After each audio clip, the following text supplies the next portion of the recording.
말씀을 살펴보고 있는데 오늘 함께 읽은 느헤미야 8장 5절부터 12절의 말씀을 통해 회복의 시작은 말씀에서라는 제목으로 제 마음이 제일 급한 오늘 하루입니다. 시간이 얼마 남지 않았기 때문입니다. 빨리 가야 돼서. 근데 오늘 되게 중요한 말씀을 저희가 읽고 다루고 있습니다. 이제 느헤미야 7장까지 보면 저희가 성벽을 다 재건했고 이제 느헤미야가 7장까지 오면 그 1차 포로기환 명단을 되게 길게 작성해 놓은 것을 저희들이 살펴보았습니다. 이 성전, 그러니까 1차 포로 귀환했던 사람들 때문에 여기까지, 그러니까 성벽을 재건한 사람들의 이야기까지 왔다라고 느헤미야가 이제 고백하고 있는데, 오늘 봉독자는 5절부터 말씀을 시작했지만 8장 1절부터 보면 이미 시간이 7개월이나 지난 것을 알 수 있습니다. 그러니까 성벽이 재건된 지 이미 7달이 흐른 시점입니다. 그러니까 어떻게 보면 이 정도면 안정화가 되고 어느 정도는 약간 이제 도시의 기능이라기는 좀 미흡할 수는 있겠지만 되게 이제 좀 많이 안정화가 된 그런 상황입니다. 그런데 이제 가장 중요한 건 오늘 말씀처럼 하나님께서는, 그리고 느헤미야는 한 가지를 이제 당부하게 됩니다. 그건 바로 이들의 신앙입니다. 이들의 믿음. 결국 성벽 재건이 가장 갖는 큰 의미는 그 눈에 보이는 이런 가벽을 세웠다는 것에 만족하려고 세운 것이 절대 아니었습니다. 성벽을 재건한 것은 결국엔 이들의 마음을 하나 되게 해서 돌아가야 될 지점이 있다는 것을 분명히 느헤미야가 이 백성들에게 도전합니다. 그게 바로 오늘 저희들이 함께 읽은 5절부터 12절의 내용인데, 저희가 느헤미야 본문을 시작하면서 계속해서 봉독자가 이렇게 봉독 멘트를 할 때마다 저희가 일어서서 하나님의 말씀을 듣고 있습니다. 왜냐하면 오늘 말씀에 기록된 것처럼 저희가 따라가고 있기 때문입니다. 8장 5절의 말씀입니다. 에스라가 모든 백성 위에 서서 그들 목전에 책을 펴니 책을 펼 때 모든 백성이 일어섰다라고 말합니다. 일어서서 하나님의 말씀을 들은 거죠. 6절에 보면 이 사람들이 하나님의 말씀을 들었을 때의 반응입니다. 에스라가 위대하신 하나님 여호와를 송축하며 모든 백성이 손을 들고 아멘 아멘 하고 응답하고 몸을 굽혀 얼굴을 땅에 대고 여호와께 경배했다고 말합니다. 지금 저희는 되게 적은 수 아니면 적당한 수가 모여서 이렇게 예배드리지만 지금 이 당시에 백성들이 예배드렸을 당시에는 되게 사람들이 많았고요. 수많은 사람들이 이제 여기 딱 한 강단처럼 서 있는 이곳을 바라보고 있습니다. 그리고 에스라라는 사람이 나와서 하나님의 율법책을 펴서 읽었을 때 이 사람들이 일어났고요. 그리고 이 사람들이 이제 울기 시작합니다. 왜냐하면 이 사람들은 지금 계속해서 우리가 읽었던 것처럼 남유다 포로 사람들로서 포로 의식이 되게 찌들었던 사람이었습니다. 하나님이 우리를 버렸다. 하나님이 우리를 건져내지 못했다.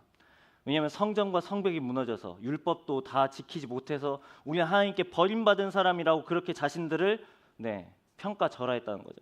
그런데 오늘 읽은 본문을 보면 이 사람들이 하나님의 말씀이 선포된 다음에 하나님의 말씀을 해석해 주는 사람들이 백성들 곳곳에서 일어서서 그 말씀을 해석해 주니까 9절에 보니까 백성들이 이렇게 반응합니다. 백성이 율법의 말씀을 듣고 다 울었다라고 말합니다.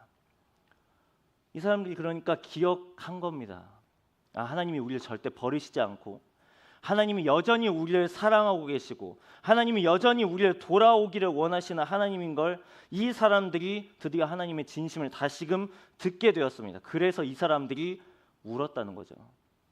지금 우리는 이게 되게 당연히 이 뒤에 큰일이 있기 때문에 그렇긴 하지만 이 사람들의 입장에 되게 입각해서 보면 이 장면은 되게 감격스러운 장면입니다. 성전이 무너졌을 때와 성벽이 무너졌을 때 이 사람들은 단 한 번도 예배를 드릴 수가 없었어요. 제대로 절기를 지키지 못하고요. 왜냐하면 이 사람들에게 있어서 예배를 드리는 것과 절기를 지키는 건 이 사람들의 정체성입니다.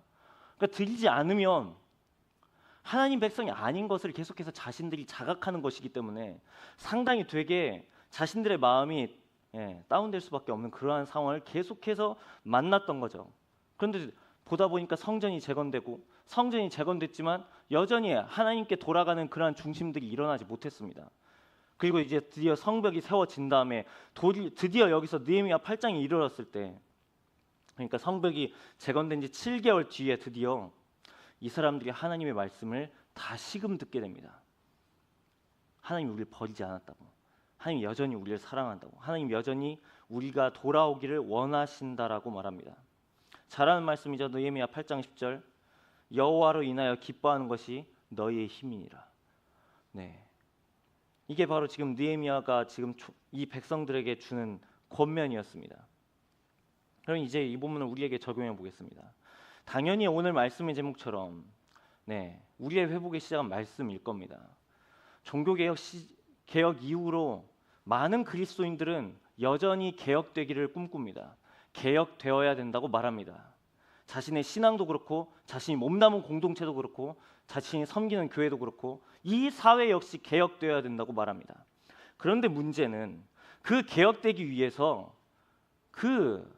개혁되기 위한 한 가지 수렴이라든지 방향이라고 해야 되나요?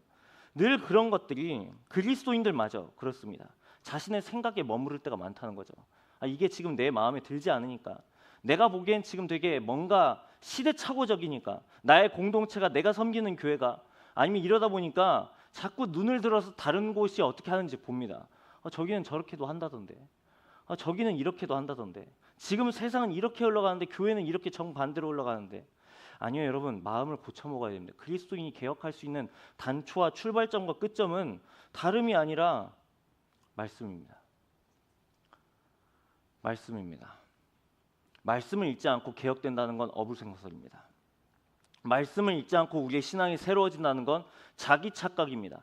말씀을 읽지 않고 믿음이 건강해진다는 건 여러분 자기의 의로움입니다.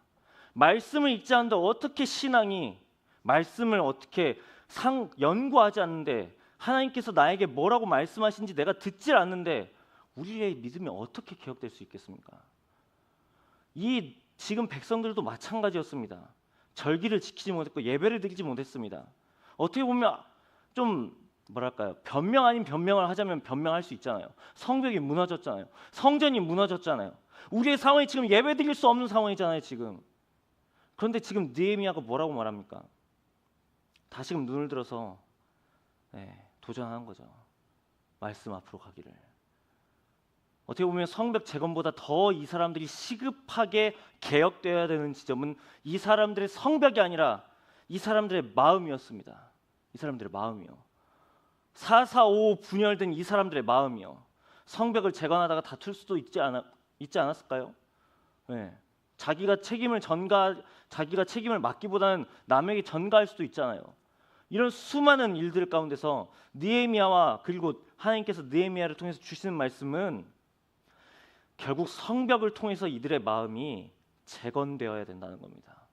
성벽이 아니라 이들의 마음이요, 백성들의 마음이요. 성공적이잖아요. 한 달 반 만에 지금 성벽을 세웠단 말이에요. 이건 얼마나 고무적인 일입니까? 이건 칭찬받아도 마땅한 일이죠.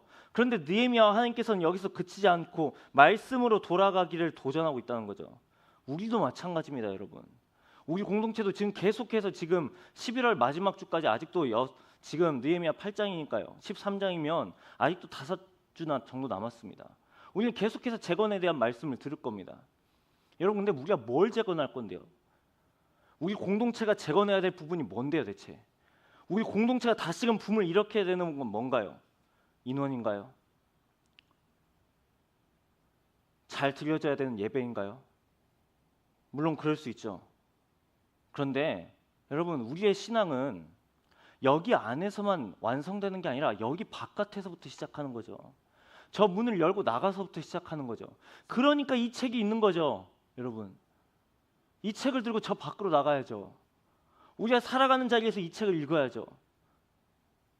결국 우리 공동체 각 개인이 결국 개혁돼야 되는 건 하나님께서 우리 각자에게 뭐라고 말씀하시는지를 들어야 한다는 겁니다. 비로소 들을 때 우리가 개혁될 수 있습니다. 하나님의 말씀을 들을 때요. 이후의 이야기가 다 그렇게 시작합니다. 다 느헤미야의 이야기가 개혁돼서 끝이 나죠. 근데 스포를 하자면 이 느헤미야가 그렇게 열심히 앞에서 진두지휘했지만 결국에는 이 사람들은 개혁을 실패합니다. 자신의 삶을 다 청산하지 못해요. 하나님께서 요구하시는 그 도전적인 삶을 살아내지 못합니다. 그럼에도 불구하고 개혁은 여전히 필요합니다. 실패가 두려워서 개혁하지 않는 건 여러분 그건 미련한 겁니다. 우리는 우리의 신앙은 계속해서 도전받습니다. 하나님의 말씀은 우리를 향해서 계속해서 도전하십니다. 그렇기 때문에 우리 역시 계속해서 하나님의 말씀을 읽어야 되고요. 꼭 365방에 들어오라는 도전이 아닙니다.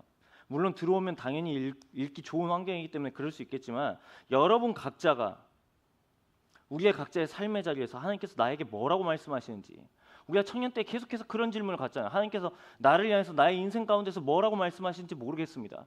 이게 옳은 것인지 저게 옳은 것인지 모르겠습니다.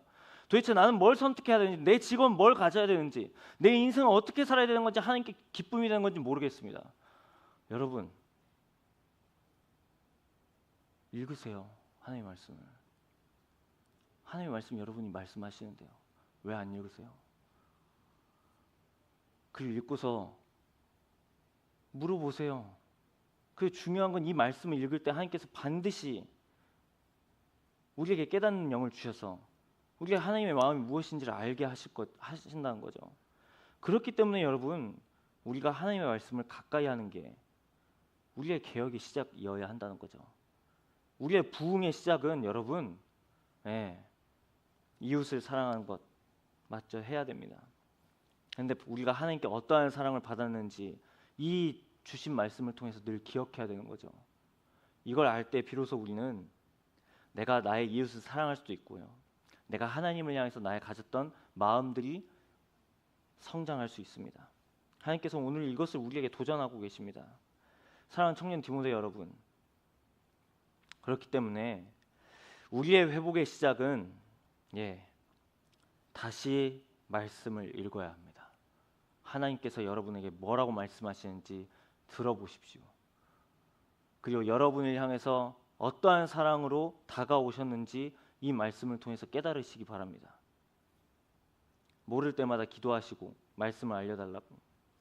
우리 하나님께서는 절대 이 말씀을 모른 채로 두지 아니하시고 우리 마음 가운데 담아두셔서 깨닫게 하시리라 믿습니다. 이 말씀을 가까이에서 우리의 회복의 시작이 2025년에 이 말씀을 통해서 다시금 일어나는 저희들이 되기를 간절히 소망합니다.